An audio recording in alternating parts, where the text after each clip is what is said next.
reserved for our walk in this world. Good morning. It's Thursday morning. Hope that it's been a great week for you so far and a great morning for you this morning.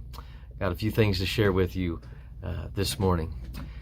In November 1863, President Abraham Lincoln delivered his famous address to dedicate the Gettysburg battlefield as a national cemetery.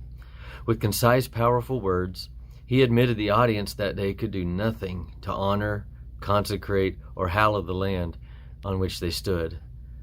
The brave men, he said, living and dead, who struggled here, have consecrated it, far above our poor power to add or detract.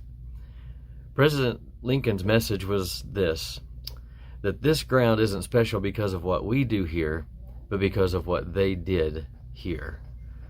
God tells Moses at the burning bush that the ground on which he stands is holy. It's not holy because of some geographical feature of the land. It's holy because God is there. Moses doubts he's capable of leading God's people out of Egypt.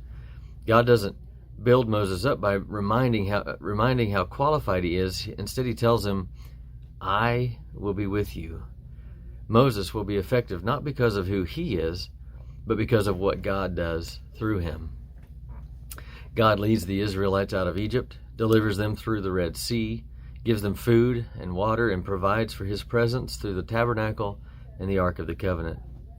And while Moses receives the commandments of the covenant on Sinai, the people fashion a calf of gold to worship. They no longer viewed him as the holy and mighty God. In response, God tells the Israelites he'll give them the promised land with its sumptuous provisions, but he will not go with them. Thankfully, they mourn this news, and Moses intercedes on their behalf. God relents and promises to go with them. Moses then tells God, if your presence will not go with me, do not bring us up from here. Is it not you're going with us so that we are distinct from every people on the face of the earth? Moses doesn't want to go anywhere, including the promised land, that God won't go with him. Moses knows he and the Israelites aren't a holy people because of what they've done, but because of what God has done in them. Imagine how a similar prayer could change our decisions.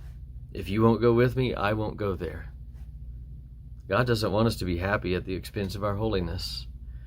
We can find temporary satisfaction in any number of vices, but we'll never find lasting happiness in them. Living holy lives means we only go where God goes with us.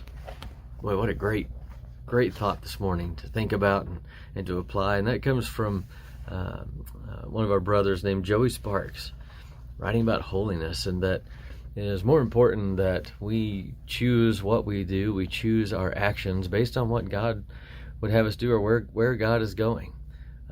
Sometimes we want to hand him our agenda or our roadmap and say, God, please make this possible, when in fact it's pretty much backwards from the way God designed it, from the way God wants it, where we say, if you're not going there, I'm not going to go there either, and I will follow where you lead me. Some interesting thoughts, some things to chew on. Might change the way that we navigate this life if we would approach it this way and approach it the way Moses did. If you're not with us, if you're not going there, then I'm not going there either. I choose, God, to stay with you. Hope this is encouraging to you. Hope it gives you some things to think about today and this week, and about the way that you make decisions in your life as well. Hope you have a great day. Hope it's blessed. And we'll talk to you next time. They resound with God's own heart. Oh, let the ancient words impart words of life, words of hope.